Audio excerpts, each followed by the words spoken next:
I just got back from a doctor's appointment. I've been dealing with a sickness for a lot of sicknesses, to be honest, for some time. And I wrote a poem and I said that, like, not everyone looks like their challenges, their struggles, their pain. Because if I look like my pain, if I look like what I've been through, then I would look like a corpse. And it's like I'm always looked at as a strong one, the wise one, the one with the big heart, the good soul, the healer, the medium, the mother of the group, the nurturer, the protector. And it's like medicine. Like I mentioned in the video before, it's like they look at you as medicine. So when you're going through a lot, you're the medicine. You're good. You help us, you heal us, you can heal yourself. But that's not true. In the video, I asked who heals the healer. A lot of people in the comments said the healer heals the healer. And I even told myself the healer heals the healer. But I'm starting to believe that healers heal healers. I can't be out here, healing and doing all this stuff, being the quote unquote medicine. And I'm not looking for medicine myself, and I'm not looking for a healer myself. God heals me, right? And God's always in my corner no matter what. God has always came through for me. And sometimes I always say, like, I never get what I want, but God gives me what I need, and I think that's very important. I was just sitting back and reminiscing, like, things are getting better. I'm not going to say they're not, and I'm so grateful. But it's like no one was there for me. And it's like I don't like repeating this sob story. I'm not this depressed person who is looking for attention, looking for validation, looking for sympathy. Because I'm not. Because if I was looking for sympathy, I'd be on the internet every day telling you about my past, telling you about what I've been through, telling you about my experiences. I just give like a bit of like a surface level general summary, but I haven't even touched the depths.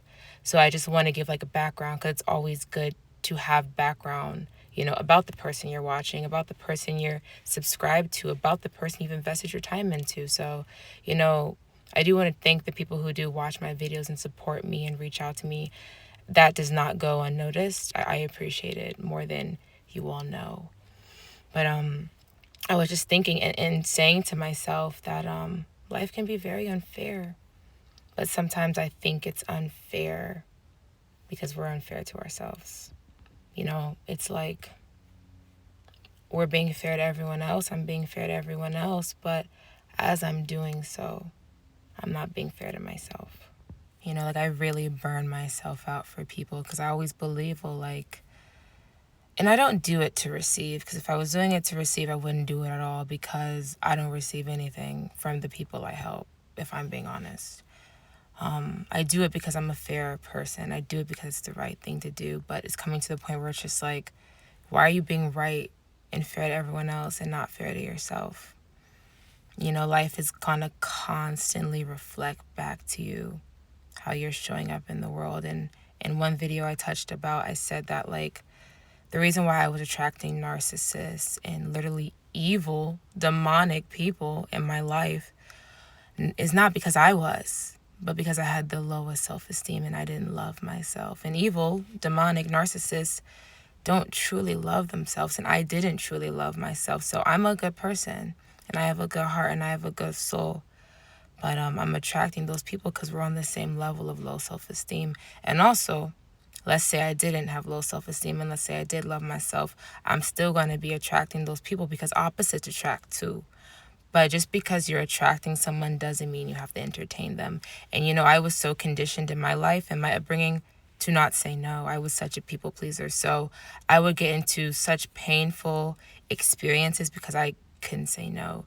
I was conditioned not to. I was conditioned that if I said no, if I stood my ground, I'd be punished.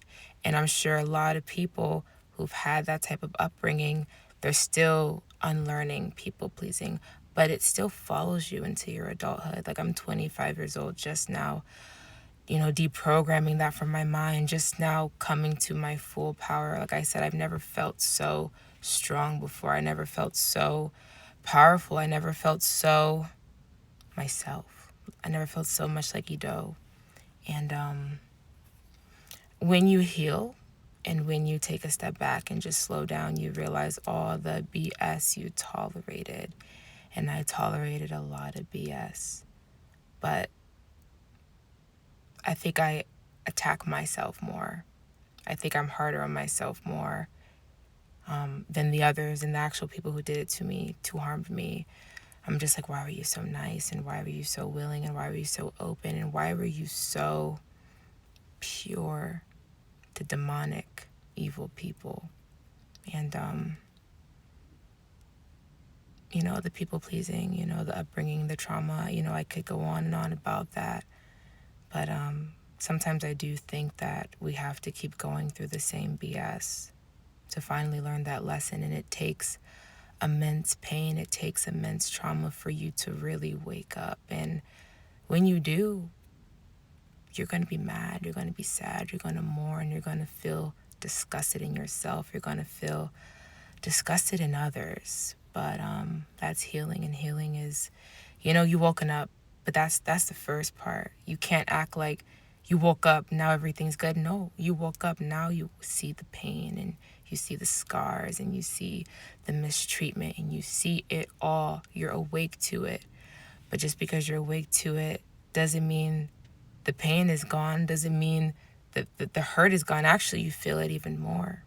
Because during this whole cycles, you was numbed out. You were so distracted. You were pouring into other people, so focused on other people, so focused in the cycle that you lost focus on yourself. So now you're focused on yourself.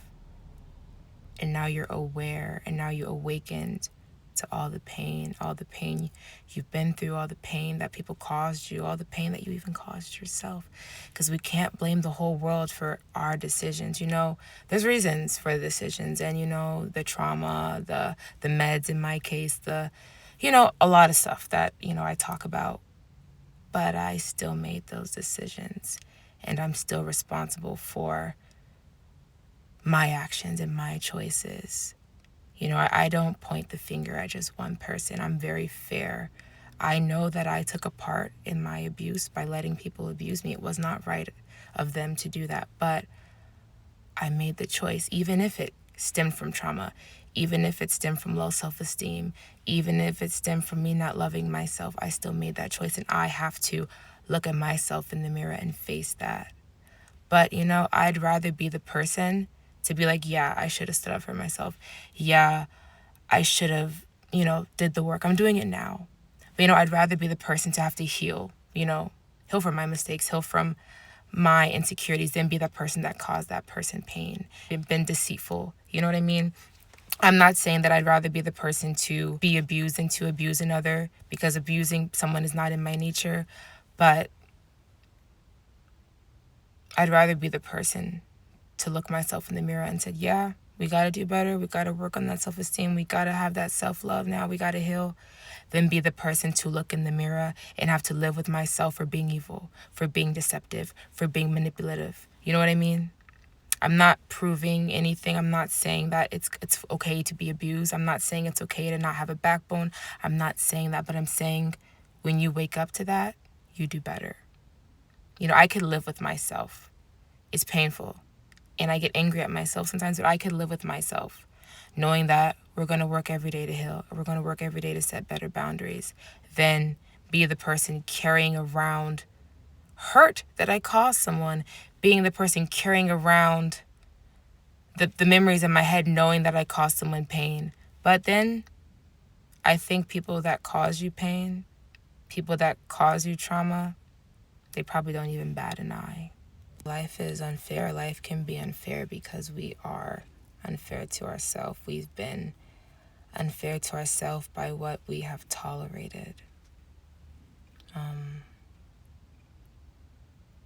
I think a lot of people are so used to pain and so used to trauma and so used to suffering that like becomes their life. That becomes like their main focus in life. It's like they are so used to it, so they now select partners and select people to validate that in their head, validate that subconscious feeling that they have that life is unfair. Because if I believed that life was fair, I probably would not be attracting those situations, and not attracting them because, like I said, we attract everyone, but I wouldn't be accepting them into my life. And I think when you think life isn't fair, you're going to start accepting that life is not fair. You know, life has been very unfair to me, but I rebuke that now. I rebuke life being unfair to me. I don't consent to that. I rebuke it. Life will be fair to me because I will allow it to. Life will be fair to me because I will be fair to myself. I will not burn myself out for people who do not give a damn about me. I will not burn myself out for takers, users, manipulators. I won't. I won't. You know, I used to be so giving to the point where I am left drained and left used and left sucked dry. You know, I made a poem and I said, even medicine has a price. I was giving myself out for free. I never had anyone to validate me, though. I never had anyone to tell me my worth, though. Never had anyone. So what do you expect? Can I be so hard on myself? Can you be so hard on yourself if you never had anyone telling you your worth? And I know it's not good to seek outside validation, but not my family. Like, my family can't even tell me my worth. My parents can't even tell me my worth. They're the one beating me up and beating me down and making me feel like crap. So, and it's in the house, it's in the real world. Like, where can I feel safe, honestly? If you got the family beating you down, and you got the friends beating you down, and you got your relationships beating you down, and you got your job. You know what I mean? So, like, you know what I mean? So, like, I can't even be hard on myself, even if I wanted to. And even if I have those pains and those traumas and I sit here feeling miserable, I can't be hard on myself. I can't. And even if I am, what do I expect? What do you expect? Life shapes us. We're shaped in life. So if I keep receiving and being beat down and being beat down and being beat down, either I'm going to allow people to keep beating me down because that's all I know, or I'm going to keep beating myself down, or I'm going to get and put myself in situations subconsciously that beat me down because all I know is being beat down. That's literally all I know. If all I know is the color blue and people are offering me different colors, reds, greens, purple, all I know is the color blue, so I'm going to accept blue. You know, it's like all I know was pain. All I knew was trauma. All I knew was this, you know. And I'm not saying my life was terrible because I can't say that. I found joy when I could. I had fun when I could. But I'm noticing that it's always been sacrificing some aspect of me. It's always been in some people-pleasing way. It's always been in some aspect where I'm always putting someone on the pedestal, or I'm always being more fair to other people than me. Like, man, I tell you, I worked in nightlife and people would only hang out with me and want to be around me, get the free bottles, get them in the clubs, get the free hookah, get the free drinks, get into the sections. When I was sober, I'm telling you, I did not hear from anyone. I was sober for 5 months before I, slipped up. And I slipped up because of old friends who had ill intent.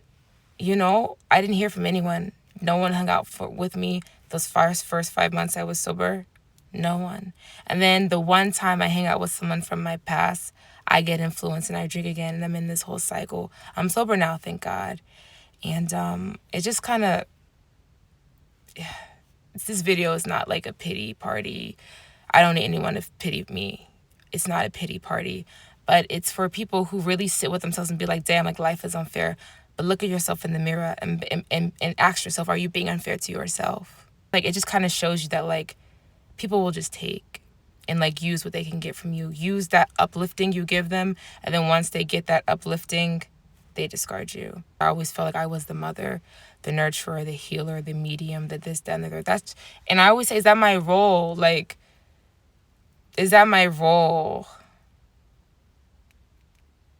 You know, I'm grateful. I'm not sitting here to complain, and I don't even give off that energy that I'm ungrateful. I don't. Like, I'm very humble. But it's coming to the point, it's just like, will humility get me messed up? Will being fair to other people get me messed up? Will overextending myself to other people get me messed up? It has. It has. So it's like, you got to put yourself first. I got to put myself first, you know? You say life is unfair, but I'm being unfair to myself. You're being unfair to yourself by overextending yourself, overextending your energy. And it's just like, I'm going to keep doing what I'm going to do. I'm sure you're going to keep being the good person, the giver you are. But it comes to a point where you take a step back and you're just like, okay, I'm giving a little bit way too much of myself and I'm not getting anything in return. It's beautiful to help people. It truly is. But are they helping you? Life is unfair because you're being unfair to yourself. Doesn't justify the pain. Doesn't justify the trauma. Does not justify the evilness and the wrongdoings done to you. But have you been fair to yourself? Have you choose yourself? Have you been overextending yourself and thinking that everyone's like you, thinking that everyone has the heart you do? But they don't. But that's okay though, because trial and error. And how am I supposed to know that people don't have the heart as me if I haven't been hurt and abused and I haven't experienced that? Now I know. Now I know that I'm rare. Now I know that I'm special. Now I know that I'm unique and bring certain gifts to the table, certain gifts to this world that no one can bring. So knowing that, tax. Knowing that, set your boundaries. Knowing that, stop pouring into people, stop fulfilling people who can't even pour in half of what you give to them. You're the ocean. I'm the ocean. Why do I think lakes can pour into me? Why do I think puddles can pour into me? And it's not arrogance. But maybe we're being a little bit too humble. Maybe you're being a little bit too humble because humility got me dragged. Humility got me selling myself for free. So start being fair to yourself. Pour into yourself first, you know. Be fair to yourself first and then pour into those who pour into you, and then be fair to those who are fair to you, but you come first. You know, your life, if you look back, your life happened because you were not being fair to yourself. So start being fair to yourself and see how your life unfolds, okay? You all take care and God bless you all.